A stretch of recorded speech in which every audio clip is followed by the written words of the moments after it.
Assalamualaikum warahmatullahi wabarakatuh. Nama saya Dinda Diana Salsabila dari kelas 11 IPS 4. Di sini saya akan menjelaskan tentang kependudukan Jepang di Indonesia. Kependudukan Jepang di Indonesia tidak dapat terlepas dari keberhasilan Jepang mengebom pangkalan militer milik Amerika Serikat, Pearl Harbor di Hawaii pada tanggal 7 Desember 1941, di mana keberhasilan ini menjadi salah satu faktor meningkatnya kepercayaan diri Jepang sebagai negara untuk melaksanakan perang-perang berikutnya, yaitu Perang Dunia Kedua atau perang-perang lainnya. Lalu pada tanggal 15 Januari 1942, para pasukan sekutu berusaha untuk membuat organisasi yang bernama APDAKOM, di mana tujuan utama organisasi ini adalah menghalau gerakan-gerakan atau pergerakan Jepang untuk melaksanakan kegiatan-kegiatan berikutnya.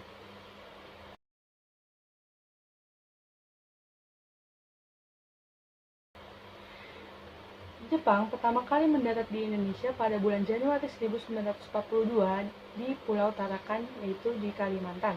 Nah, kenapa sih dia mendaratnya di Tarakan? Kenapa bukan di Batavia? Karena pada saat itu, Indonesia yang masih bernama Hindia Belanda masih dijajah oleh bangsa Belanda, sehingga Jepang berusaha untuk mengambil sedikit demi sedikit tanah jajahan Belanda, lalu memilikinya seluruhnya. Nah, Jepang ini pertama kali mendarat di Tarakan ada tujuannya juga. Tujuannya untuk mengeksploitasi sumber daya alam dan sumber daya manusia guna menyokong keperluan Jepang pada Perang Dunia Kedua. Lalu, Jepang menguasai daerah-daerah lainnya dalam waktu yang cukup singkat, hingga pada tanggal 5 Maret 1942, Jepang berhasil memenangkan pertempuran di Laut Jawa, di mana pertempuran tersebut menghasilkan perjanjian Kalijati pada tanggal 8 Maret 1942, di mana dalam perjanjian itu Belanda menyerahkan Batavia secara cuma-cuma kepada Jepang atas kekalahannya.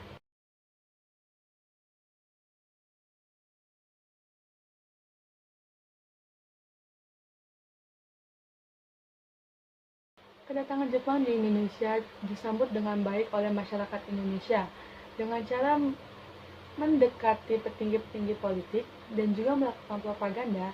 Jepang berhasil menarik simpati masyarakat Indonesia dalam waktu yang cukup cepat.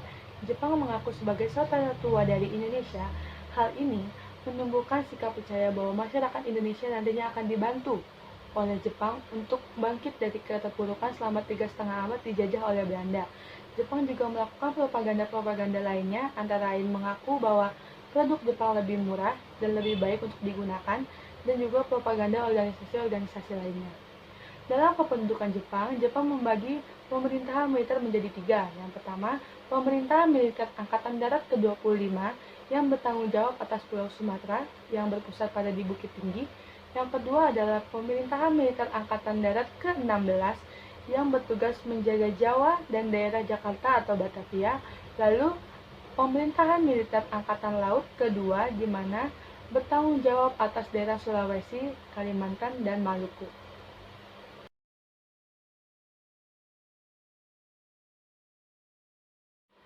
Pada masa pemerintahan Jepang, banyak organisasi-organisasi yang dibentuk sebagai bentuk propaganda Jepang. Yang pertama adalah Gerakan 3A yang didirikan oleh Hiroshi Shimizu pada tanggal 29 April 1942 yang diketuai oleh Samsudin yang dibantu oleh Kiai Sultan Pamuntjak, lalu ada Muhammad Saleh. Nah, Gerakan 3 ini bertujuan untuk melakukan propaganda, menyuruh masyarakat Indonesia untuk berdiri sepenuhnya di belakang kekuasaan Jepang. Namun dalam perkembangannya, Gerakan 3A ini dianggap kurang efisien dalam mengerahkan kekuatan masyarakat Indonesia. Akhirnya, Jepang memutuskan untuk membubarkan Gerakan 3A. Gerakan 3A ini terkenal karena ada 3 slogan. Yang pertama adalah Jepang memimpin Asia, Jepang pencahaya Asia, dan Jepang pelindung Asia. Lalu ada Keibodan. Keibodan merupakan organisasi yang dibentuk 1 tahun setelah berdirinya Gerakan 3A pada tanggal 29 April 1943. Keibodan ini merupakan organisasi yang berisikan para pemuda berusia 25 hingga 35 tahun yang nantinya akan dilatih dasar militernya, lalu digunakan untuk membantu prajurit Jepang dalam bidang lalu lintas seperti polisi dan juga melakukan pengamanan pada desa-desa. Di tahun yang sama dan tanggal yang sama, terbentuklah organisasi Senidan pada tanggal 29 April 1943 yang bertujuan untuk menyosialisasikan para pemuda agar membela dan mempertahankan negaranya dengan cara sendiri. Meskipun menanamkan sikap nasionalis, tetapi Gerakan ini merupakan propaganda bagi Jepang untuk menyiapkan pasukan-pasukan pada perang berikutnya. Lalu selanjutnya adalah organisasi Heiho. Organisasi Heiho ini berperan sangat penting. Kenapa? Karena organisasi Heiho merupakan prajurit pengganti atau pembantu prajurit di medan perang.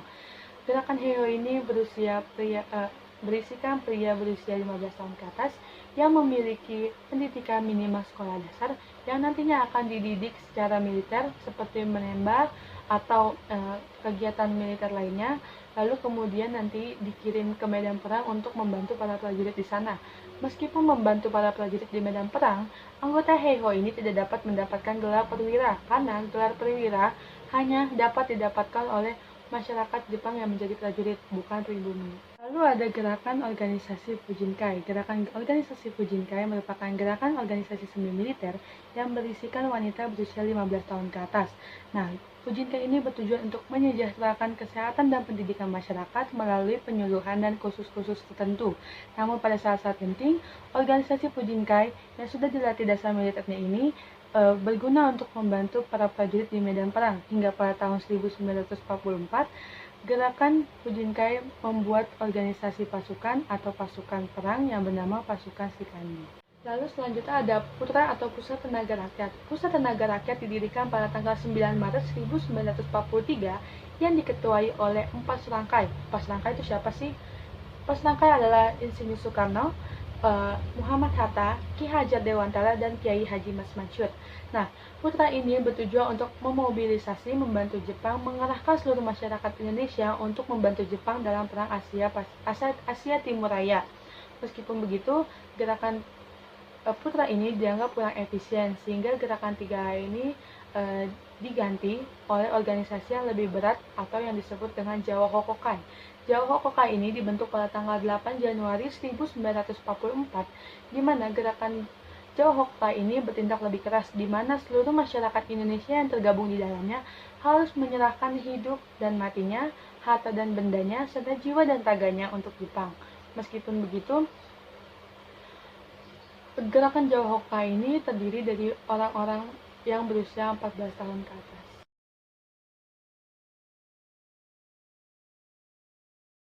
Dalam masa kependudukan Jepang, banyak propaganda-propaganda dan kebijakan yang dilakukan, terutama pada kebijakan di bidang sosial budaya. Yang pertama, pembentukan rukun tetangga atau Tanarigumi.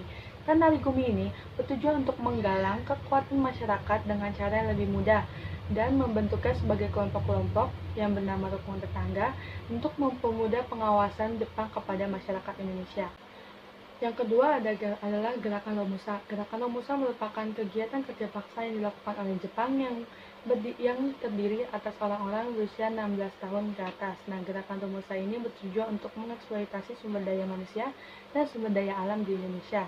Nah, bagi orang-orang yang membutuhkan tenaga kerja Romusa ini, dia harus melapor ke kepala desa, lalu mengisi formulir-formulir guna mengambil tenaga kerja Romusa.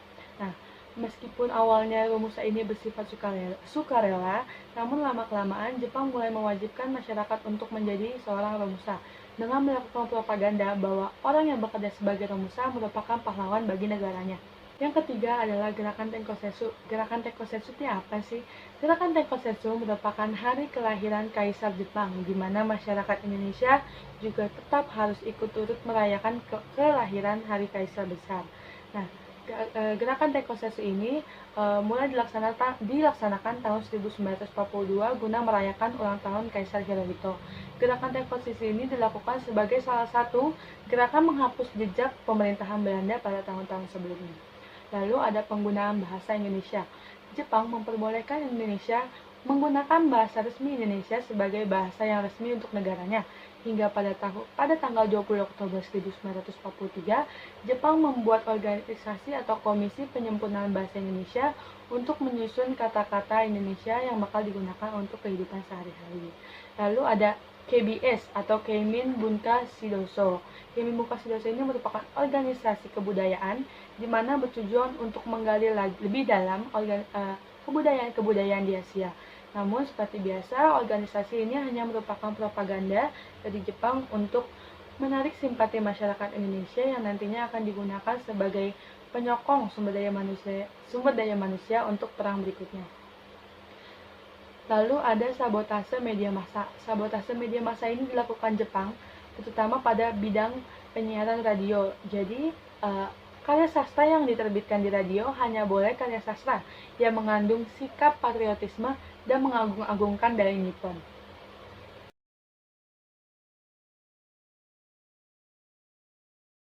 Meskipun tidak berlangsung selama 3,5 abad seperti yang dilakukan Belanda, masa penjajahan Jepang justru lebih meninggalkan kesan mendalam bagi masyarakat Indonesia. Meskipun begitu, banyak orang-orang Jepang yang justru membantu kemerdekaan Indonesia terjadi. Yang pertama adalah Tadashi Maeda. Tadashi Maeda ini udah gak asing. Ia merupakan orang Jepang yang merelakan rumahnya untuk dijadikan sebagai tempat rundingan proklamasi oleh Soekarno dan Hatta, tepatnya pada ruang makannya. Yang kedua adalah Ichiko Tatsuo. Ichiko Tatsuo atau Abdurrahman ini merupakan nama pemberian Haji Agus Salim sebagai penghormatan kepada Abdurrahman yang pada saat itu merupakan menjadi kepala penasehat divisi peta dan juga sebagai pemimpin pasukan gerilya di Semeru, Pulau Jawa. Lalu ada Tomigoro Yoshizumi, merupakan orang Jepang yang dimana pada saat masyarakat Jepang justru berangkat ke Indonesia untuk menyerang Indonesia, Tomigoro ini justru membantu Indonesia dengan memberikan prajurit-prajurit membantu Indonesia memerdekakan dirinya. Ia juga melibatkan diri pada pencurian barang-barang yang nantinya akan dijual ke pasar gelap. Nanti hasil penjualan itu nantinya akan diberikan kepada Tan Malaka untuk membiayai pasukan bergerilya. Lalu ada Shigeru Ono. Ono ini dia berperan sangat penting dalam kegiatan bergerilya. Kenapa? Karena Shigeru Ono ini dia itu berperan menerjemahkan buku-buku Jepang yang berisikan taktik bergerilya untuk ditranslatekan menjadi bahasa Indonesia yang nantinya akan diberikan kepada pasukan Indonesia untuk melawan Jepang. Meskipun pada saat itu Jepang sudah kembali ke negaranya masing-masing atas kekalahannya, namun Shigeru Ono ini tetap menetap di Indonesia, bahkan meninggal di Indonesia. Lalu ada Jenderal Terauchi. Jenderal Terauchi merupakan orang suruhan Jepang di mana ia memanggil Soekarno-Hatta ke Dalat Saigon untuk menundingkan pemberian kemerdekaan Jepang kepada Indonesia. Lalu meskipun begitu, sebelum tanggal yang ditentukan, Jepang terlebih dahulu dihancurkan oleh bom Hiroshima Nagasaki. Yang terakhir ada Kaisar Hirohito. Kaisar Hirohito merupakan penguasa monarki tertinggi di Jepang yang secara cuma-cuma menyerahkan kekalahan Jepang kepada sekutu setelah terjadinya pengeboman di Hiroshima Nagasaki.